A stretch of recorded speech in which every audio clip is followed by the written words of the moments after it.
para que você possa entender e compreender o que Deus quer falar com você. Olhando os campos, levantai os vossos olhos e vede as terras, para contemplar as terras, para contemplar a ceifa, você precisa levantar os teus olhos. Você precisa olhar os campos e ver que já estão maduros para a ceifa. A Bíblia diz, meus amados, que mais um poucochinho de tempo, o que há de vir, virá, e não tardará. Se está perto o dia da vinda de Cristo, é porque a grande ceifa está se aproximando. E isto requer, escute bem isso, sobre mim e sobre você, uma grande responsabilidade. Cai sobre os nossos ombros uma grande responsabilidade, até porque a cada dia que passa, Cristo está mais próximo de chegar para arrebatar a sua igreja. E eu pergunto, será que nós já falamos de Jesus para todas as pessoas? Será que nós já ganhamos todas as almas que precisam ser ganhas para Jesus? Vamos dizer aqui em Mongaguá, mas tem outras denominações aí. Sim, tem, mas eu estou se referindo à nossa parte, à nossa porção. Escute bem isto. No próximo minuto, 156 pessoas morrerão sem Jesus. No próximo minuto, 156 pessoas. Na próxima hora, 9.360 pessoas vão morrer sem Jesus. Na próxima hora. Isso é estatística, verídica. No próximo dia, isso um dia todo, 224.400 pessoas, 224.640 pessoas morrerão sem esperança, sem Cristo. Próxima semana, uma semana toda, escute bem isto, 1.572.480 pessoas, vou recapitular, 1 milhão, isso numa semana, morre, 1.572.480 pessoas morrerão daqui uma semana sem esperança. Vamos para a estatística anual? Daqui um ano, ou um ano, 365 dias no ano, um ano, morrerão 81.768.960 pessoas morrerão sem Jesus.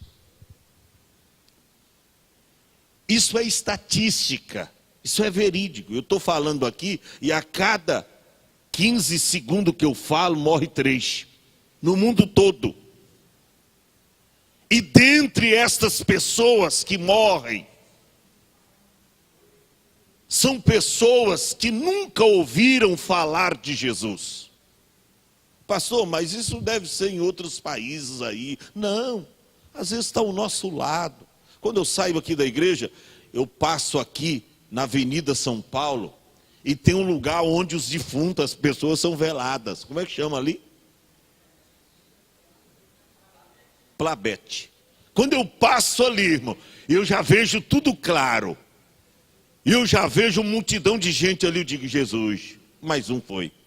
E será que nós falamos do teu amor para essa pessoa? Será que nós falamos do seu amor para esta pessoa que partiu hoje para a eternidade? Por que eu estou dizendo isso? Preste atenção, o texto lido nesta noite, Jesus está tratando de deixar aos seus discípulos conscientes do grande aspecto da vida. As coisas de naturezas espirituais. Por que Jesus trata deste tipo de assunto com os discípulos? Porque, veja bem, quando Jesus chega em Samaria, os discípulos preocupados com comida, deixam Jesus só, e eles vão para a cidade comprar comida. Eles foram para a cidade fazer o quê? Comprar comida. A Bíblia diz que eles tinham ido para a cidade comprar comida. Jesus estava ali, junto à fonte de Jacó, quando chega uma mulher samaritana, e Jesus não perdeu oportunidade, embora havia aquela indiferença, aquela desavença, aquela encrenca, como queira interpretar, entre os judeus e os samaritanos, porque eles eram vizinhos de cerca, mas um não se comunicava com o outro, um não se dava com o outro. É como alguns crentes hoje, né, irmão? Que bem ali do muro tem uma vizinha, só porque ela não é crente você não se dá bem com ela, e deveria fazer de fraco para ganhar os fracos, de tolo para ganhar os tolos, mas você não consegue. E assim era os irmãos judeus, eles não se davam com os samaritanos, e havia ali um litígio, havia ali uma encrenca terrível, e era um povo só, era um povo só. Samaritanos eram um povo de Deus também. Era um povo de Deus. Eles tinham lá o monte, que era o monte aonde os samaritanos adoravam a Deus. Só que eles diziam, não tem que adorar a Deus aqui no monte. Os outros, não, é em Jerusalém o lugar da adoração. E vivia ali, naquela encrenca. Jesus quebra essa barreira. Chega e começa a evangelizar a mulher samaritana. Todos nós conhecemos o que Jesus falou para aquela mulher. Descortinou todas as verdades da sua vida. A mulher, o senhor é profeta. Porque o que o senhor falou aí, coisa que só eu sei. Não, mas tem mais alguém que sabe, mulher. O seu marido, vai lá chamar ele. Não, mas eu não tenho marido. Falou com veracidade. Que se tivesse quanto? 5. E o que você tem agora não lhe pertence. Pronto. Aí a mulher desmonta. Preste bem atenção. Só para você entender, Jesus ganha aquela mulher. Ele ganhou ela. Ganhou tanto que no versículo que nós lemos, a Bíblia diz no verso de número 28, que a mulher que foi ali buscar água, ela até esqueceu da sua missão.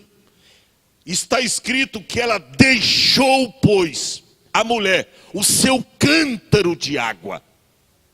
Por quê? Porque quem tem um verdadeiro encontro com Jesus, deixa até coisas materiais de lado para fazer a obra de Deus. Eu não quero dizer que você precisa deixar de trabalhar. Isso é uma questão de prioridade. Jesus disse em Mateus capítulo 6, verso 33, antes buscai primeiro. Ela diz, depois eu passo por aqui e levo esse cântaro de água para casa. Mas agora eu vou fazer a obra. Aleluia. Agora eu vou fazer a obra. Ela deixou o cântaro de água junto à fonte. E o que ela fez? Ela foi até a cidade. Que cidade? Samaria. E falou àqueles homens da cidade. Falou o quê? Vinde e vede. Aleluia. Vinde e vede. Um homem que me disse tudo quanto tenho feito. Porventura não é este o Cristo? Em suma, a mulher deixou o cântaro de água, foi para a cidade de Samaria e evangelizou toda a cidade.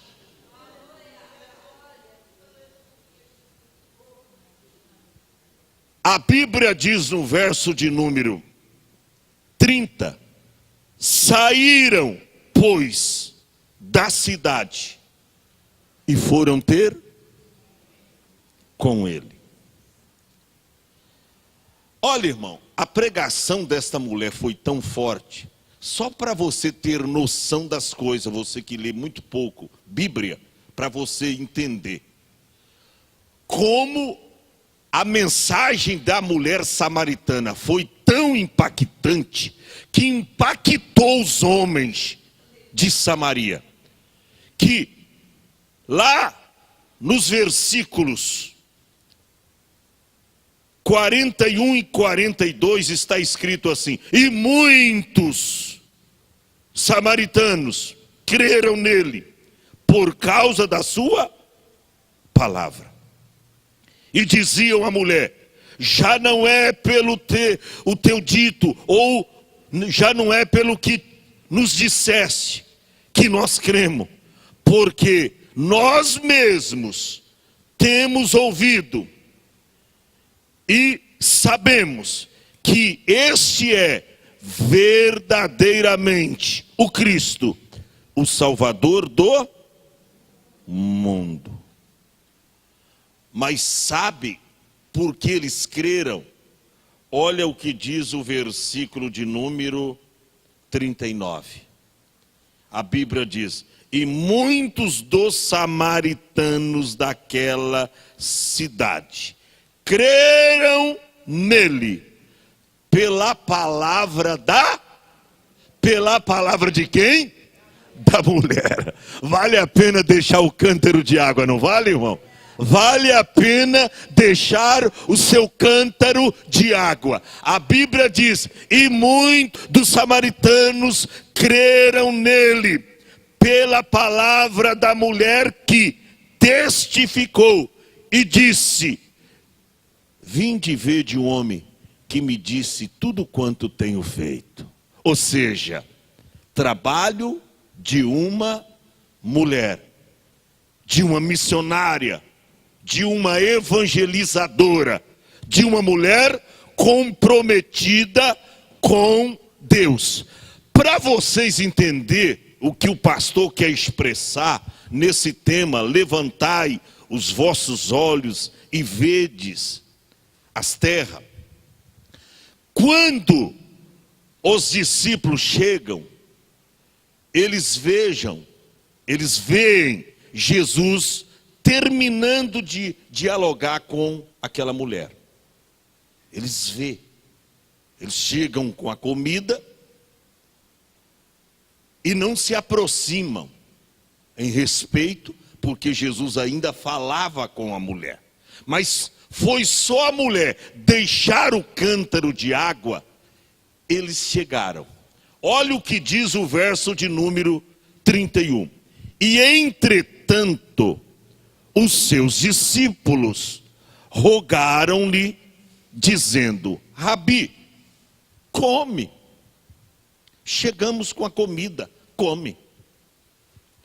Jesus expressa o seguinte: porém ele lhe disse: uma comida tenho para comer que vós não conheceis.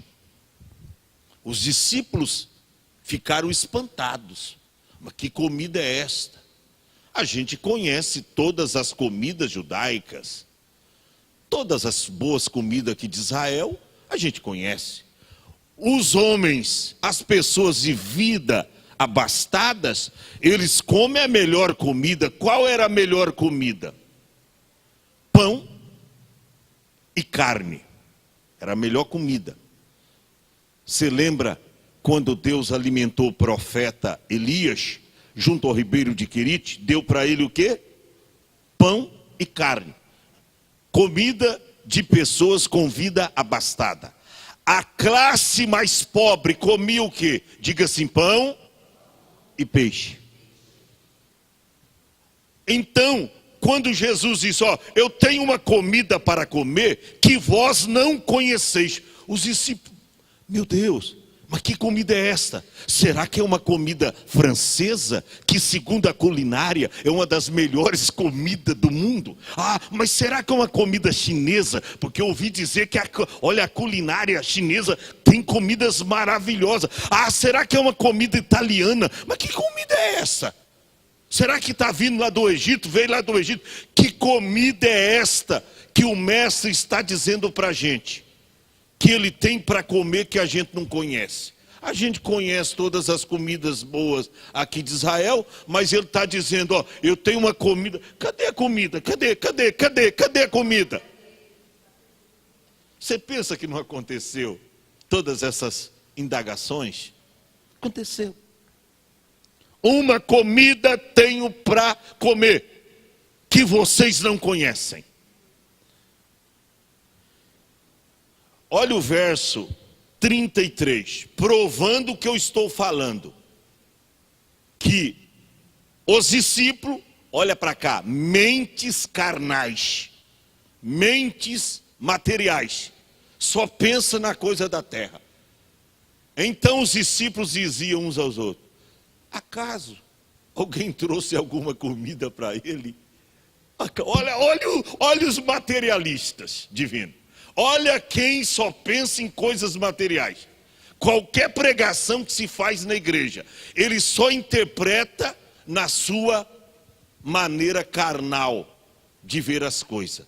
Ele só está na igreja atrás de coisas carnais, coisas materiais. Até porque tem igrejas que hoje estão ensinando o povo a barganhar com Deus. Olha, vem para Jesus. Porque se você não tem uma casa, Jesus vai te dar uma casa. Se você não tem um carro para sair com a sua família, nos finais de semana, Jesus vai te dar um. Entra com 100, que você terá 200. Entra com 500, que você terá 1000. E o pecador vem, mas não na vontade de Deus. Não pela palavra do Senhor, mas pela boca do pregador. Ele vem. Por quê? Porque ele está sendo ensinado a barganhar com Deus. Ah, vem para você ter prosperidade. A maior prosperidade de uma pessoa. Primeiro, se trata da sua salvação. O seu nome escrito no livro da vida. E segundo, a vida que ela mantém de uma ininterrupta comunhão com Deus. Não tem dinheiro que pague a sua comunhão. A comunhão que você desfruta com Deus e com o Espírito Santo de Deus. Não tem dinheiro que possa pagar isso, irmão. Mas os discípulos entenderam tudo no mundo material. Mas que comida é essa? Será que enquanto a gente foi até a cidade comprar comida, chegou alguém, trouxe uma comida que a gente não conhece? Veio lá da China, veio lá do Paraguai uma comida? Será que veio lá do Brasil, da culinária do Brasil essa comida? Nem existia o Brasil naquela. Mas vamos andar na mensagem, vamos aprender. Olha a resposta do Senhor. Olha o que Jesus disse, verso de número 34. Jesus lhes disse, a minha comida é fazer a vontade daquele que me enviou e realizar a sua obra. Pum! Os discípulos ficam ali estarrecidos. O quê? Nossa, que coisa! A gente estava já pensando, mestre, que alguém teria trazido uma comida diferente, que a gente não conhece. Então, como é que é mesmo? Qual é a sua comida? Eu disse, a minha comida é fazer a vontade daquele que me enviou e realizar a sua obra. Ou seja, o foco deles estava no material. Eles precisavam se concentrar em coisas espirituais, mas elas são mais importantes. E eles não entendiam. Então Jesus diz, a minha comida é essa. Não é essa que vocês trouxeram no Marmitex. A minha comida é fazer a vontade daquele que me enviou e realizar a sua obra. E eu me dirijo a você, meu irmão. Qual é a tua comida? Qual é a sua comida? Comida material? Porque tem crente que é materialista. E tem alguns que eu vou mais longe, é escravo do material. Ele só pensa em coisas materiais. E Paulo escreveu aos Colossenses, capítulo 3, versos 1 e 2, que nós fomos ressuscitados com Cristo e nós devemos buscar as coisas que são, da onde? De Cristo, são de cima, onde Cristo está sentado à destra de Deus. Aí ele diz no verso de número 2, que nós não devemos só buscar, mas nós devemos pensar nas coisas que são de cima, e não nas coisas que são da terra. Comida é da onde? É do céu ou da terra? Da terra. Porque lá no céu não precisa de comida. A Bíblia diz que o reino de Deus não é comida e nem bebida, mas é gozo, paz, alegria no Espírito Santo. Então preste atenção, eu pergunto para você, qual é a sua comida? Às vezes nós, irmãos, como os discípulos, somos culpados da mesma miopia. Temos dificuldade de levantar os olhos para ver as coisas espirituais. Nós facilmente ficamos agarrados no material. Mesmo nas questões espirituais, fechamos os nossos olhos para o que é realmente importante e olhamos apenas para as coisas banais, né? Ou coisas triviais da vida.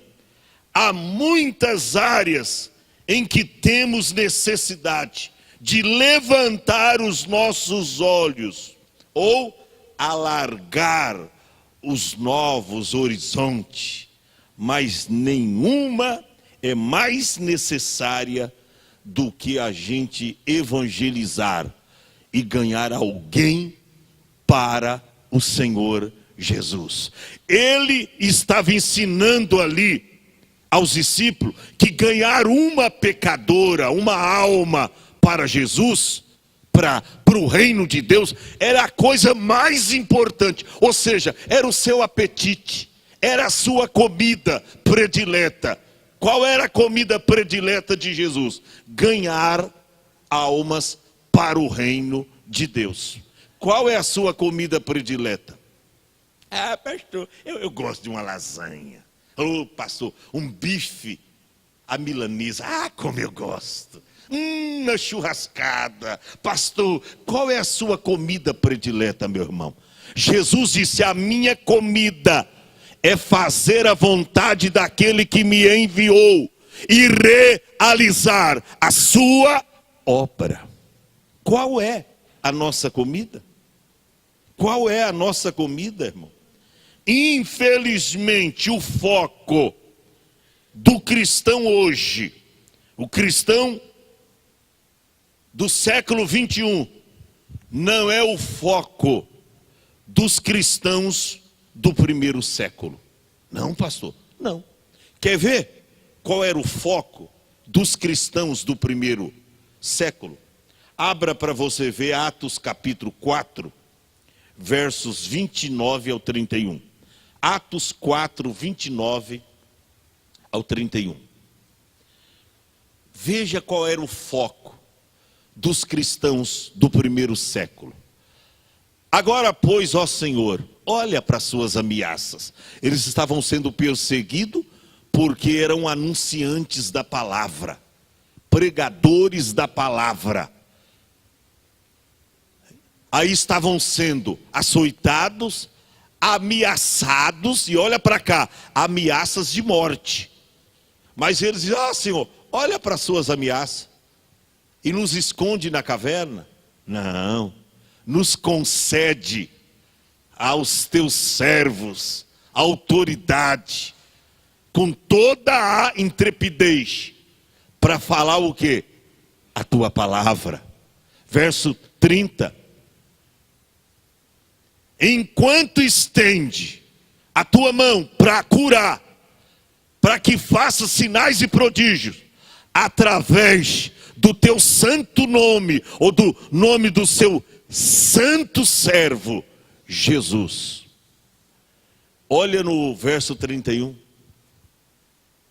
E tendo orado, tremeu, a minha tradução diz moveu, o lugar em que estavam reunidos. Todos foram cheios do Espírito Santo e anunciavam com autoridade a palavra de Deus. Olha as atitudes dos cristãos do primeiro século. Não eram covardes, não eram crentes materialistas. Eles não amavam nem as suas próprias vidas, mas se fosse necessário, eles entregavam as suas vidas à morte. Não negavam a Cristo, não abriam mão de anunciar o Evangelho. Paulo, o apóstolo, veio depois com essa mesma visão. Olha o que o apóstolo Paulo diz na sua primeira carta aos Coríntios, capítulo 9. Abra lá, e o verso de número 16. Abra lá, 9 e 16. Paulo diz assim, porque se anuncio o Evangelho, eu não tenho de que me gloriar, pois me é imposta esta obrigação. Olha para cá, filho. Pregar o Evangelho é uma obrigação de todos. Todos devem pregar o Evangelho. Olha para cá. As crianças devem, da sua maneira, do seu modo, pregar o Evangelho. Os adolescentes devem pregar o Evangelho. Os jovens devem pregar o Evangelho. As irmãs devem pregar o Evangelho. Os irmãos devem pregar o Evangelho. Os obreiros, muito mais, porque para isso nós fomos chamados, devem pregar o Evangelho. Todos na igreja devem pregar o Evangelho. Pergunte ao pastor Adão, por quê? Está fraco. Por quê? Porque a ordem imperativa de nosso Senhor Jesus Cristo, ide por todo o mundo, pregai o Evangelho a toda criatura, ou a todas as nações, ela abrange a todos os crentes, nas mais diferentes épocas e tempos. Todos devem pregar o Evangelho. Então, quando o apóstolo São Paulo expressa, porque se há no Evangelho, não tenho de que me gloriar, porque me é imposta esta obrigação. E ele diz assim, e ai de mim, se não anunciar o Evangelho. A palavra ai é designativa de dor, de punição. Paulo, em outras palavras, João, estava dizendo, se eu não anunciar o Evangelho, Deus me punirá. Se eu não anunciar o Evangelho, Deus vai cobrar de mim. Alguém pode me ouvir hoje e dizer, pastor, mas ai de Paulo. Mas Ó, de quem o senhor está falando? Paulo. Quem sou eu? É José, é Maria, é Benedito. E cai sobre você também, William, essa responsabilidade divina. Arão, se tiver algum, Antônio, João, Carlos, Adão, cai sobre cada um de nós esta responsabilidade. Não é só ai de Paulo, não. É ai de Eduardo, é ai de Adão, é ai de Esther, é ai de cada um de nós que conhecemos a palavra. Por isso que a mulher samaritana levou a sério o ide de Jesus. Ela foi evangelizada, nem sabia pregar direito. Por isso que a Bíblia diz, no verso 39 do capítulo 4, que os homens creram pela palavra da mulher que pregou. Não está que pregou, que testificou, porque ela nem sabia pregar ainda, mas já estava testificando. Sabe o que a palavra testificar no original significa? Dando testemunho da graça que recebeu. Aleluia! Ela não sabia pregar, mas sabia falar de Jesus. Você não tem desculpa, não tem escapatória. Pastor, eu não sei pregar. É só abrir a boca e falar: Jesus é bom. Jesus é bom. O maior pregador e ganhador de alma que o Brasil já teve foi um homem chamado Daniel Berg. Daniel Berg era o maior ganhador de alma. E ele não era pregador. Gunnar Vingre, sim, era um grande pregador. Mas Daniel Berg, não. E sabe como Daniel Berg pregava? Ele dizia: irmão, todo simplão. Chegava no púlpito e dizia: irmão, assim com a mão assim, ó, irmão, Jesus é bom, Jesus salva, Jesus cura, Jesus batiza com o Espírito Santo. Eu já começava a falar em língua estranha. Jesus transforma, Jesus leva para o céu. E quando ele falava, pecadores corriam à frente do altar, aceitavam Jesus como Salvador, e a igreja era impactada. Você não precisa saber pregar para ganhar almas, é só contar tudo aquilo que Deus fez na sua vida. Não precisa ser um expert para ser um ganhador de alma. É só testificar, é só falar de tudo aquilo que Jesus fez por você. É fácil. Então preste atenção, eu vou terminar. Nosso problema hoje é que nós estamos perdendo a nossa própria identidade. Que isso, pastor? É verdade. Estamos perdendo a nossa própria identidade. Às vezes se consagra diáconos, diaconisas, missionárias. E eu pergunto, para quê? Se ninguém quer sair evangelizando. Os cristãos antigamente não tinham cargo, mas tinha poder para ganhar almas. Não tinha função específica na igreja. Não tinham cargos.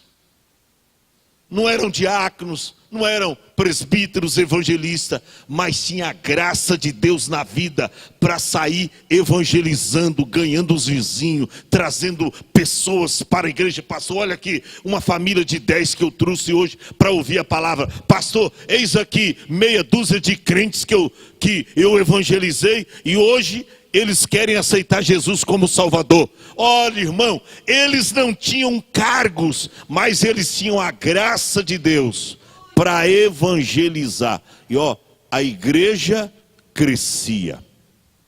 Por quê? Porque todos estavam em evidência, dispostos a pregar a palavra de Deus. E eu pergunto, por que fazemos tão pouco hoje para a obra de Deus? Por quê, irmãos?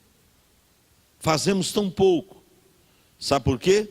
Por causa da nossa falta de empenho, entusiasmo e confiança nas nossas habilidades, porque somos habilidosos, sim.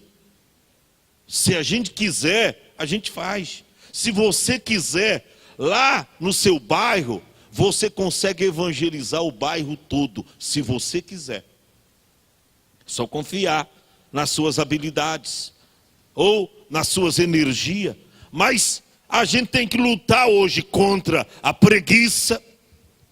Que eu disse ontem aqui, tem crente que ele está tão devagar na fé, ele está tão devagar na carreira cristã, que se colocar ele e uma tartaruga para postar uma corrida, a tartaruga chega na frente dele. Ainda sobe no pódio, esse pódio é meu. A tartaruga vence dele. E às vezes até obreiro que foram escolhidos por Deus, obreiros que foram consagrados, obreiras que foram chamadas por Deus, braços cruzados, não querem orar, não querem ajudar a pastora a evangelizar, não querem ajudar a missionária a evangelizar, não querem trabalhar para Jesus. Pessoas que foram oficialmente chamados por Deus, mas que estão fugindo de suas responsabilidades. Nosso real problema é a falta de levantar os olhos. Estamos perdendo o quê? O amor por almas. Que isso, pastor? É verdade. Estamos perdendo o amor por almas. Você já leu no que a Bíblia diz, Provérbios, capítulo 24? Vamos ver lá. É sempre bom lermos a palavra de Deus, principalmente numa oportunidade como esta. Provérbios, capítulo 24, versos 11 ao 13. Olha o que diz: livra os que são levados à morte. Cadê o amor para a gente fazer isso? Cadê o amor? Amor por almas. Livra os que são levados à morte. Detém os que vão tropeçando para a matança. Os que são levados à matança. Detém, segura, diz não, o caminho que você está andando é o caminho do abismo. Ontem eu falei sobre a escolha aqui. E a Bíblia diz que há caminho que ao homem parece direito, mas o fim dele é caminho, ou são os caminhos de morte. Então, pessoa está detida num caminho da morte, vamos tirá-la do caminho da morte, vamos levar para o caminho da vida. A Bíblia diz, vamos tirar. Mas a gente fica inserido nesse versículo, o 12. Se dissermos, eu não sei, eu sou simples, eu estou aqui na igreja, mas eu não sei fazer nada. Eu estou aqui só para esquentar banco, seu aquecedor. Estou aqui só para... Eu estou aqui só para esquentar banco. Irmão, olha lá. Se disseres, eis que não sabemos, porventura, aquele que pesa os corações. Quem é ele, hein? Que pesa o coração? Diga assim, Deus. Aquele que pondera, que pesa os corações. Ele não percebe, ele não conhece todas as coisas. Não foi ele que te deu aptidões, que te capacitou. Mas eu não tenho capacidade. Paulo diz, não é que nós temos capacidade por nós mesmos, mas a nossa capacidade vem de Deus. Aquele que guarda a tua vida, não sabe? Quem é o que guarda a sua vida? Diga assim, Deus. Ele não retribuirá a cada um conforme a sua obra. Não tem escapatória, meu filho. Verso 13. Come o mel, filho meu, porque é bom, e do favo de mel, que é doce ao teu paladar. Pode comer mel. Porque quando a justa retribuição dos seus atos vier, sua boca vai estar amarga. Então come mel. Porque Deus não vai poupar ninguém. Jesus não vai poupar. Tem muitos ociosos na igreja. Pessoas que foram chamadas, mas não estão nem aí com a obra. Estão deixando a obra de Deus por fazer. E você tem talento. E você que senta aí atrás, irmã, você tem talento. Você aí, minha irmã, você tem talento. Você, meu irmão, Deus te chamou e te agraciou com talentos. Sem contar muitas vezes, e agora eu me dirijo aos obreiros, aqueles que Deus constitui para estarem ao nosso lado, que é para nos ajudar, como Arão e Hur. Vocês lembram? Moisés estava lá, no cume do outeiro, a vara de Deus na sua mão. Mas os seus guerreiros, liderados por Josué, estavam lá na batalha. Mas muitas vezes, o homem de Deus está só e se sente cansado, não consegue mais levantar as mãos, e é quando ele precisa de um Arão e de um Hur para estar ao seu lado. Mas cadê os Arões e os Hur para estar ao lado do pastor? Cadê? Cadê? São necessidades que caem no nosso colo, que se a gente não tiver, guerreiro Cleves, companheiros verdadeiros, com a mesma visão espiritual que Jesus tinha, a gente não vai conseguir resolver a situação, se a gente não tiver a mesma visão espiritual, a visão do reino, a visão de você comunicar com os santos a sua necessidade. E a gente falando, irmão, vamos ser fiel. Então, você tem que ter uma visão do reino. Você tem que conhecer o seu pastor, só de olhar para ele. Meu pastor está precisando de algo. Eu estou sentindo, meu coração está ardendo. Meu pastor está precisando de ajuda. E você chegar até ele, estender a mão. Você acha que Moisés chegou para Arão e disse: Arão, você não está vendo aqui a minha luta? Não, Arão, eu não estou conseguindo me manter com as mãos levantadas para que Josué vença os amalequitas. Hur, por sua vez, você não está vendo aí a minha necessidade? Você acha que Moisés gritou? Não, eles tinham sensibilidade. O verdadeiro obreiro, a missionária, a diaconisa, tem que ter sensibilidade, tem que estar disponível para Deus. Arão olhou, foi lá, conversou com Hur e disse: Hur, olha lá o nosso líder. Você já observou que quando Moisés levanta as mãos, Israel prevalece na peleja. Mas quando Moisés abaixa as mãos, os amalequitas avançam. Então, ele está cansado. Vamos pegar uma pedra, colocar debaixo do nosso líder, para ele se assentar na pedra, e vamos ficar um da direita, outro da esquerda. Vamos manter as mãos dele levantadas até o pôr do sol. Vamos lá. Fizeram isso, pegaram a pedra, Moisés se assentou sobre ela, Arão de um lado, Hur de outro, levantaram e mantiveram as mãos de Moisés erguida. E Josué, ao fio da espada, venceu os amalequitas. Fica em pé. Diga para o teu irmão que está ao teu lado: Deus conta com você. Nesse tempo do fim. Você crê nisso, irmão? Saiam todos num